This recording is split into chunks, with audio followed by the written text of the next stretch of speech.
हमने important long question answer पूरे कर लिए हैं। अब शॉर्ट ट्रिक नोट्स हैं, मतलब शॉर्ट नोट्स हैं जो आपको एक बार अच्छे से रिवाइज़ करने हैं। उसके बाद आप सिर्फ ये पढ़ लेना, शॉर्ट नोट्स जो सिर्फ 1 पेज के हैं। एंड इसके बाद आप वो लॉन्ग क्वेश्चन आंसर कर लेना। इससे अलावा आपको, मुझे नहीं लगता, कुछ करने की ज़रूरत पड़ेगी आपके 12th के बोर्ड्स के लिए। Okay, so let's start the short notes of chapter 1 class 12 history, bricks, beads and bones.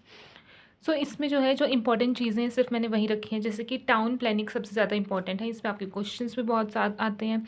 Town planning में आपको लिखना है कि प्लान्ड सिटी थी।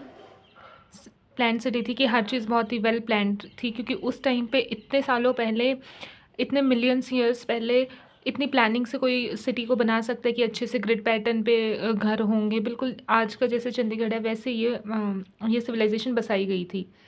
तो उसकी वो बहुत ही ज़्यादा प्लान्ड सिटी थी। मतलब आज भी अगर आप देखोगे इंडिया में सारे सिटीज़ ऐसे नहीं बनी हैं, बट वो उस टाइम पे बहुत ज़्यादा प्लान्ड थी। सिटाडल है तो होता था, ये बहुत ही इंपॉर्टेंट फीचर है। सिटाडल में अपर क्लास के लोग रहते थे एंड ये हायर प्लेटफॉर्म पे होता था। एंड जो इंपॉर्टेंट बिल्डिंग्स थी, great path, granaries, assembly hall, वो सब इसी एरिया में थे। उसके बाद आता है लोअर टाउन, यहाँ कॉमन पीपल रहते थे एंड ये लोअर प्लेटफॉर्म पे था। देन ग्रिड पैटर्न के बेसिस, ग्रिड पैटर्न से जो सिटीज़ होती थी वो बसाई गई थी। जैसे कि रोड्स एंड स्ट्रीट्स इंटरसेक्ट कर दे एक दूसरे को राइट एंगल पे, इसे ही ग्रिड पैटर्न बोला गया है कि ऐसे ही रोड्स होते थे एंड वो फिर स्ट्रीट्स से इंटरसेक्ट करती थी। इसके बाद ड्रेनेज सिस्टम बहुत ही ज़्यादा एडवांस्ड था।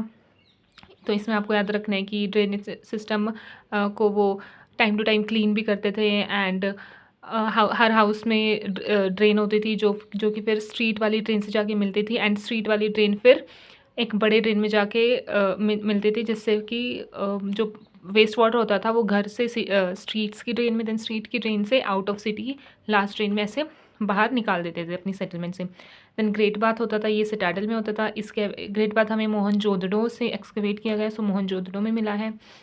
एंड ऐसा माना जाता है कि ये किसी स्पिरिचुअल पर्पज़ के लिए यूज़ किया जाता था। Then granaries and assembly hall भी हैं, ये भी पब्लिक पर्पजेज़ के लिए यूज़ किए जाते थे। ग्रेनरी में फूड स्टोर करते थे। Then weights and measure system मिला, इसमें बाइंड्री फिजन से वो वेट्स एंड मेजर सिस्टम का यूज़ करते थे। देन आर्टिफैक्ट्स हमें मिले हैं, ornaments, copper mirrors, bronze dance single, ये बहुत इंपॉर्टेंट आर्टिफैक्ट है एंड ये मोहनजोदड़ो में मिला था। देन पशुपति सील मिली है, इससे पता लगता है कि पशुपतिनाथ को वो वर्शिप करते थे। देन सील्स, बीड्स, बॉन्स, बहुत सारी चीज़ें मिली हैं। चार्ट्स, सीड्स मिले जिससे हमें पता लगता है कि राइस कल्टिवेशन होती थी। देन ब्यूरियल्स मिले हैं।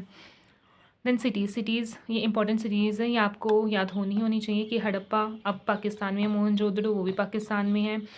सबसे पहले हड़प्पा एक्सकेवेट की गई थी, देन मोहनजोदड़ो। देन लोथल है, गुजरात में है। धोलावीरा गुजरात में है। लोथल में वो होता था बीड मेकिंग होता था। धोलावीरा इसके इंपॉर्टेंट रिजर्वायर के लिए फेमस है। कालीबंगन राजस्थान में, यहाँ पे प्लॉट फील्ड मिली थी। चन्नूदड़ो में भी बीड मेकिंग होता था। ये क्राफ्ट सेंटर था, क्राफ्ट्समैन यहाँ बहुत रहते थे एंड वो अपना क्राफ्ट प्रोडक्शन करते थे, तो स्मॉल इंडस्ट्रीज, ठीक है। तो चन्नूदड़ो भी गुजरात में है। इसके बाद आता है ऑक्यूपेशन, एग्रीकल्चर उनका मेन ऑक्यूपेशन होता था।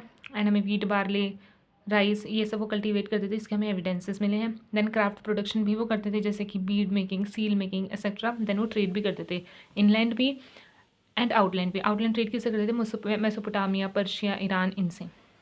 देन आता है रिकन्स्ट्रक्शन मेथड, कि हम कैसे उनकी हिस्ट्री को रिकन्स्ट्रक्ट करते हैं। एक्सकवेशंस करके कि सिटीज़ एक्सकवेट की है, उससे हमें जो मिला है, जो बिल्डिंग्स मिले। देन आर्टिफैक्ट्स, वहाँ जो मिले उनकी स्टडी करके, सील्स को एनालाइज करके कि उन पर क्या लिखा गया है, क्या बना हुआ है।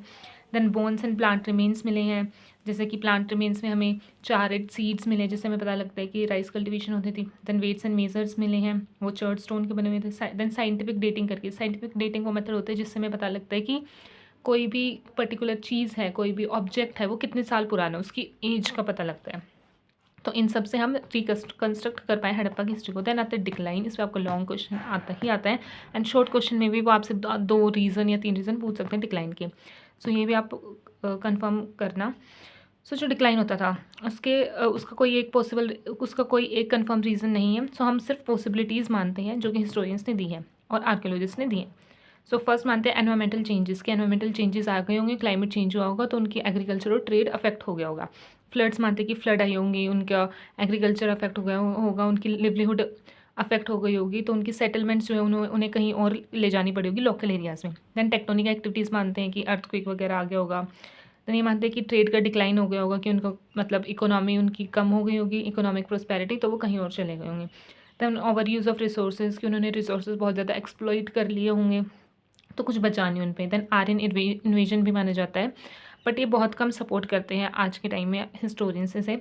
बट हाँ, ये माना जाता है कि आर्यंस ने अटैक किया होगा उन पे, तो वो कहीं और चले गए होंगे और कुछ तो वहीं डेथ हो गई होगी अटैक के टाइम पे। देन आता है ग्रेजुअल ट्रांसफॉर्मेशन। ये बहुत इंपॉर्टेंट माना जाता है क्योंकि